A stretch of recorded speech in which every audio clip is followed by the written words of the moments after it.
Donald Trump is panic posting on his social media platform the following. He goes, "We had the greatest 6 months of any president in the history of our country. And all the fake news wants to talk about is the Jeffrey Epstein hoax!" Exclamation point. And he's still calling it a hoax, which is just a FU to the victims. It is such a despicable thing to call a very serious matter. Now, earlier in the day, Donald Trump was in the Oval Office with the president of the Philippines, and Donald Trump was asked about Epstein. A reminder, here's what he said. Let's play it. No, I have no concern. He's a very talented person. He's very smart. I didn't know that they were going to do it. I don't really follow that too much. It's sort of a witch hunt, just a continuation of the witch hunt. The witch hunt that you should be talking about is they caught President Obama absolutely cold, Tulsi Gabbard. What they did to this country in 2016, starting in 2016, but going up all the way going up to 2020 in the election. They tried to rig the election, and they got caught. And there should be very severe consequences for that. Let's bring in Democratic Senator Adam Schiff. Senator Schiff, you've got the House of Representatives going into recess because they don't want to talk about Epstein. You have Donald Trump saying that it is a hoax and that he's got bigger scandals that he wants the media to be focused on. What do you make of all of this? Well, it is incredible the way he is being consumed by his own mishandling of this whole Epstein business. And, you know, how they built this up among the MAGA base for years. And now Donald Trump's attitude seems to be nothing to see here, nothing to see here. Well, Jeffrey Epstein is a convicted child sex trafficker. Those crimes were real. There are detailed investigative files about it.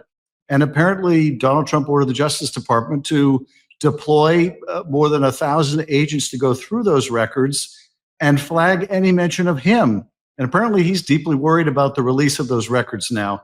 So he's lashing out at the usual targets. I'm one of them. So is Barack Obama, to the point where former President Obama had to issue a statement today calling out this nonsense. But that's what Trump does when he's in trouble and he's in deep hot water over this whole Epstein fiasco. He tries to distract. So typical playbook, but this problem is not going away. So one of the things that Trump announced is that his Department of Justice, well, his former criminal defense attorney, who's now the number 2 at the DOJ, Todd Blanche and Pam Bondi, they're going to be speaking to Ghislaine Maxwell right now. This is what Todd Blanche said. And by the way, this comes right after the House of Representatives. Mind you, a Republican there, Congressmember Burchett, got a vote to pass in the Oversight Committee to get the deposition of Ghislaine Maxwell. So they get the depo of Ghislaine Maxwell in the House of Representatives. And then immediately Trump has Blanche and Bondi issue these statements. And Blanche goes, "Justice demands courage. For the first time, the Department of Justice is reaching out to Ghislaine Maxwell to ask, what do you know? At Attorney General Pam Bondi's direction, I've contacted her counsel," meaning Ghislaine Maxwell's lawyer. "I intend to meet with her soon. No one is above the law and no leads is off limits." You have Trump's former criminal defense attorney, who we positioned at the number 2, now speaking to Ghislaine. That seems suspicious, just a little bit. Oh my God, so suspicious. And indeed, this was the problem from the very beginning of this Trump administration, Trump Justice Department. And that is when Bondi, who was one of his impeachment defense lawyers, and Blanche, who was his criminal defense lawyer, when they were nominated to these high positions at justice, the questions we had for them are, who are you going to represent? Are you going to represent the public, or are you going to represent the person of Donald Trump? Well, clearly this errand that the number 2 person in the Justice Department, Blanche, is going on right now is in his capacity as Trump's criminal defense lawyer. He wants to know what this convicted child sex trafficker has to say about Donald Trump. And presumably, she wants a pardon. And I guess Blanche wants to find out, how damaging is what she has to say. Should they try to make it go away with a pardon? The whole thing just stinks to high heaven. And if they think this is going to make their problems go away, it's only going to make it worse. In that statement, in that post, this is the first time we've made contact with her. Nah, you prosecuted her. The United States Attorney in the Southern District of New York successfully prosecuted her. Trust me, they were in touch with Ghislaine's lawyer, right, in connection with the sex trafficking case. And by the way, you just fired the United States Attorney who prosecuted Ghislaine Maxwell, the Assistant U.S. Attorney, Maureen Comey, James Comey's daughter, who you're now saying James Comey was one of the people responsible for this hoax. And so I'm like, you're kind of giving Ghislaine a golden ticket for a retrial. What you going to argue? Oh, well, now the president of the United States is saying the dad of the prosecutor in my case created this whole case against me in order to help the deep state. You know, the judge may go, we can't believe what Donald Trump says anymore. But just think about it. That's where we are as a country. The judges, foreign countries saying, yeah, we don't listen to his words anymore. Well, that's exactly right. I mean, this is how perverse the situation is. They fired the prosecutor who prosecuted these traffickers, Epstein and Maxwell, and now they're making common cause, it would appear, with one of the traffickers, one of the co-conspirators, Maxwell. That's how just crazy this is. But they're desperate, and there is obviously something Donald Trump is deeply worried about coming out in these Epstein files. There's no other possible or plausible explanation for this really erratic conduct. But I'm sure that Blanche is looking forward to this assignment of going to a prison to talk to this convicted trafficker, and how them appearing in cahoots now is going to help him with the MAGA base. I just don't understand the logic.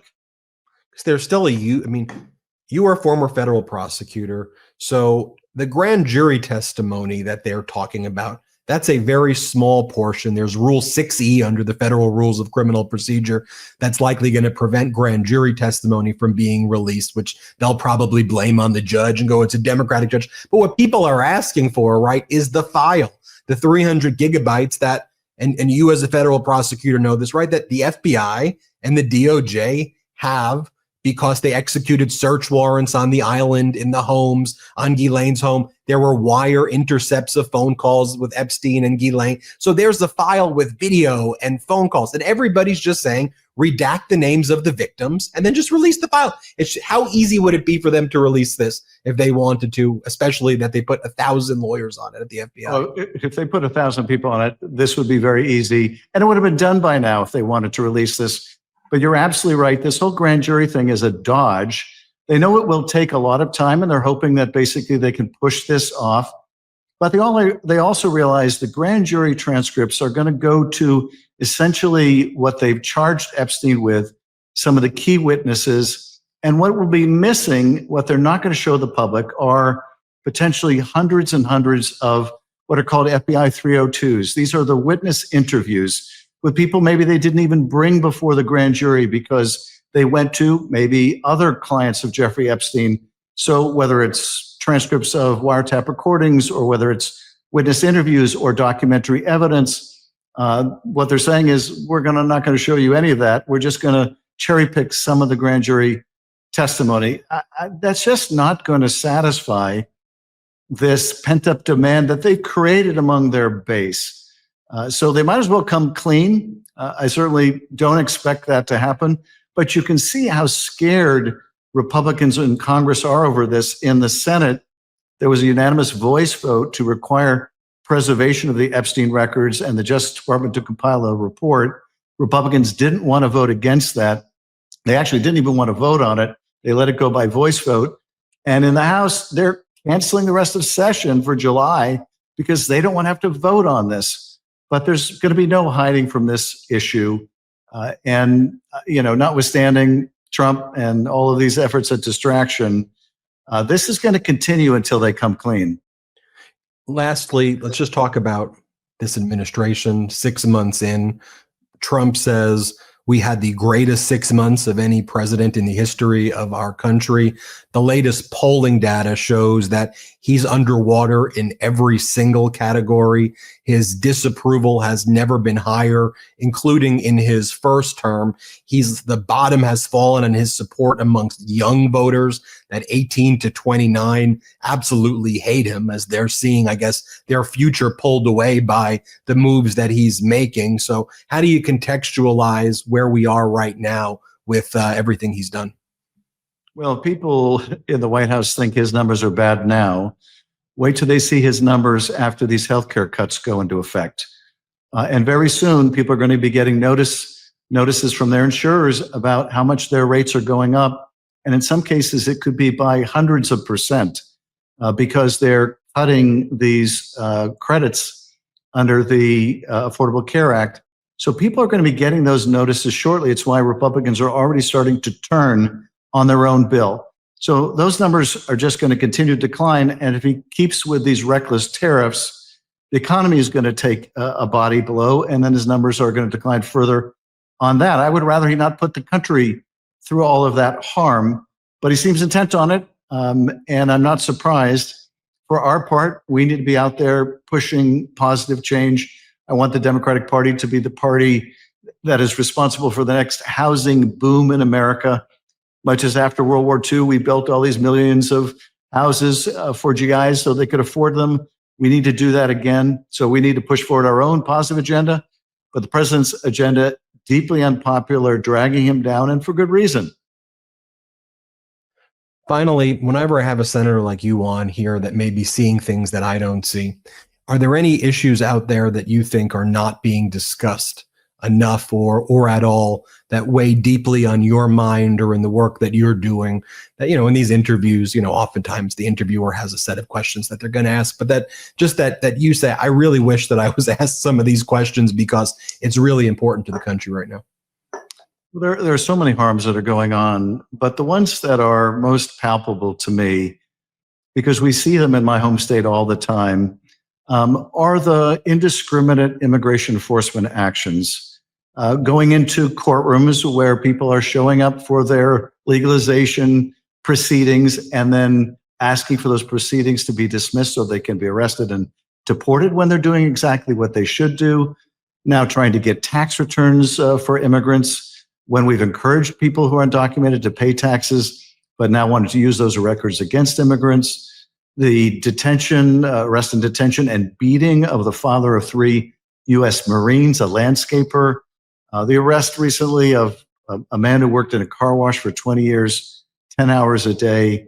His daughter talking about her heartbreak, how her father is one of the hardest working people she's ever met. I mean, these stories of heartbreak are going on every day. And you talk about the president's numbers underwater in every category. They're underwater when it comes to immigration now. That was one of his strong suits. It is no more because all of us now are being touched by families that are being so painfully impacted by this heartless and indiscriminate action against people who have no criminal record except they're here undocumented. And that I know that has been a topic of conversation, but I bring it up because to me it is among the biggest heartbreaks of what we've seen in the last 6 months. Senator Adam Schiff, thanks for joining us as always. Thank you. Everybody hit subscribe. Let's get to 6 million subscribers.